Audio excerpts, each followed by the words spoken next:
Hello and welcome to Sweet Rides. Today we're just going to be looking at some of the upgrades I've made to my Lowrider ST since you guys last saw it. I always knew when I bought the bike that I'd want to make some upgrades, mainly to make the bike more comfortable for me, but also to make some improvements to the engine as well.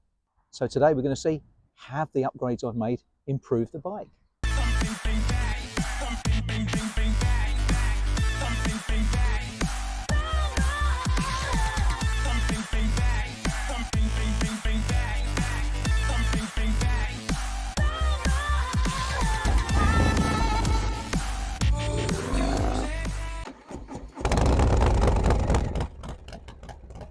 So I previously put out a couple of videos covering my cam upgrade problems and how I solved them. Needless to say, I'm over the moon with the final result.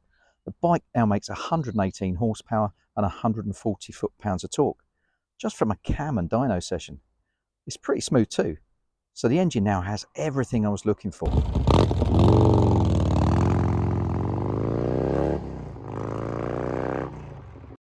If you're interested in either of these videos, I'll put up the links at the end of this one. So initially I felt that the original bars were just a little bit low for me. I previously had a Road Glide ST and I was in a really nice comfortable position on that bike. Now I appreciate this is a different style of bike, but with these mid pegs and the low bars, I just felt that I was just a bit too cramped up. So I started looking for solutions. But bars are a bit of a difficult one because they're not something you can try on your bike. You can kind of sit there and pretend you're 3 inches higher or 2 inches lower or whatever, but it's not exactly the same. Now, I was told by my dealer that I could extend the risers on the bars by up to 2 inches without having to extend any cables. I wasn't sure if 2 inches was going to be enough. Now, luckily for me, a few weeks later, they had a custom build on the floor and it had a set of LA Choppers Cage Fighter 9-inch pullbacks. They looked really good. I sat on that bike and I immediately knew that's what I needed on my bike. They were just perfect. So I ordered the bars and the cable extenders. They also had an offer on heated grips, so I bought those as well. Got the bike booked into the workshop, and although I had to wait a while for delivery, it was well worth the wait. Now the bars sit just perfect for me. They put me in a nice upright seating position. My arms are kind of straight out to the bar with from my shoulder. And I've inverted the mirrors as well, put them underneath. When they were on top, with the higher bars, they just made the bike look too tall. In this position now, I actually get a better view now than I did on the original ones. And I think it looks so much better. Now, unfortunately, the bars were not cheap. With the installation, the heated grips and everything else, they were about £1,000 to have installed. But the bike feels so much better to me now. And it's so much more comfortable. So I think it was definitely worth the extra cost. Now, before I had these bars fitted, I was thinking about having forward foot controls. However, problem with the Lowrider ST is you've got this big blower air filter on here. Now that sticks out quite a long way. With the mid pegs, absolutely fine. But as soon as you try and go for forwards, you're hitting your knee on here, or you've got to hang your leg out wider. Now I've seen a few guys put the forwards on and they always end up changing for a new air filter, which is fine, but I actually like the look of this one and I didn't want the additional cost.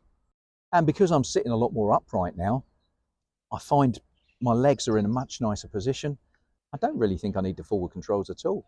Now the riding position was improved even more when I got this new saddle. It's a Harley-Davidson switchback seat. I was visiting Reading Harley-Davidson. Unfortunately, they're one of the UK dealers that have now closed. I was there to see if they had any deals on forward controls, as the Harley ones can be really expensive.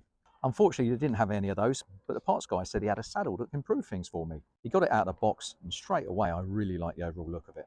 It felt really good quality too, but it was still a lot of money to take a risk on at £210, which was already 50% off the normal price. Now, luckily for me, he said I could fit it on the bike and take it for a test ride. There's a first. Anyway, only took a couple of minutes to change it over, and within a few miles, I could tell this was exactly what I needed. The really good thing about it is it's got a lovely sort of support at the back for your spine. So when you get on the throttle, it really holds you in a good position. But also, this is a little bit further back than the standard seat. So what that's done is it's allowed me to sit further back on the bike, which improves my position with my knees even more. but I'm still in a great position to reach all the controls. So I knew straight away this was going to be the saddle I needed. When I bought the bike, I also bought a Harley Sundowner seat. And that was really just for the odd occasion when my wife comes on the back of the bike.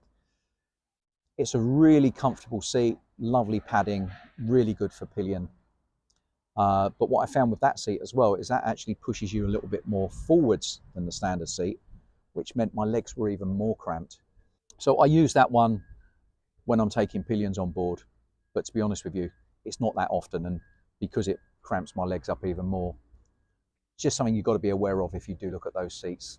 But again, they do them in longer and shorter versions.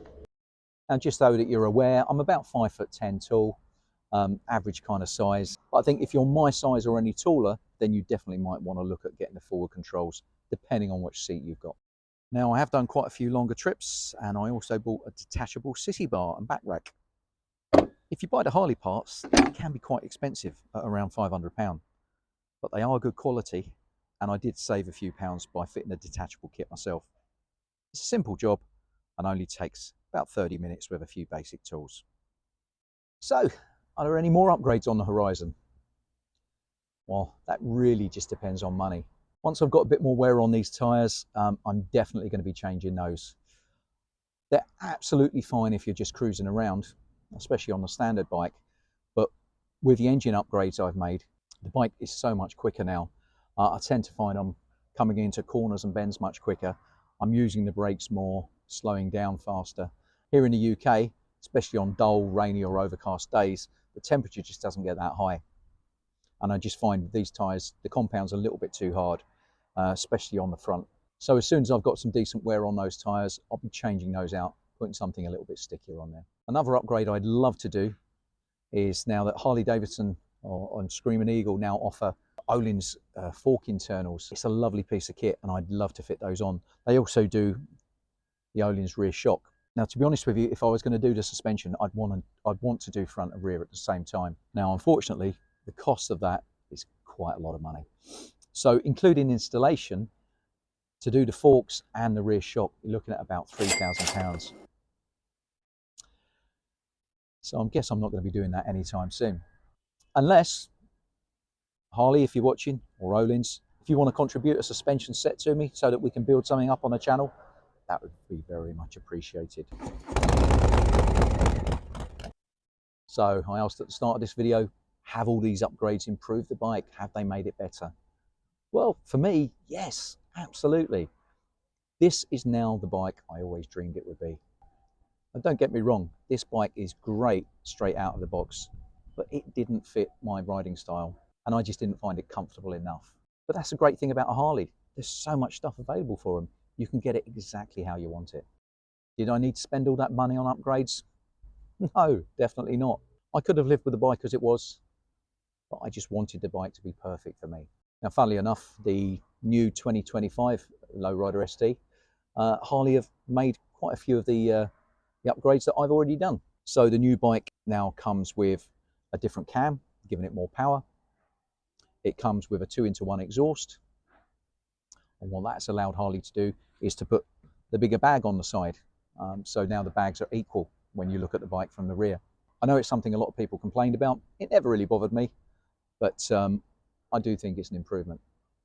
They've also upgraded the switch gear and the electronics on the new bike as well. So to be honest with you, if you buy the 2025 version of this bike, you might not need to change anything at all, which is great. Anyway, I hope you've enjoyed today's video. If you have, please like and subscribe, and we'll see you next time on Sweet Rides.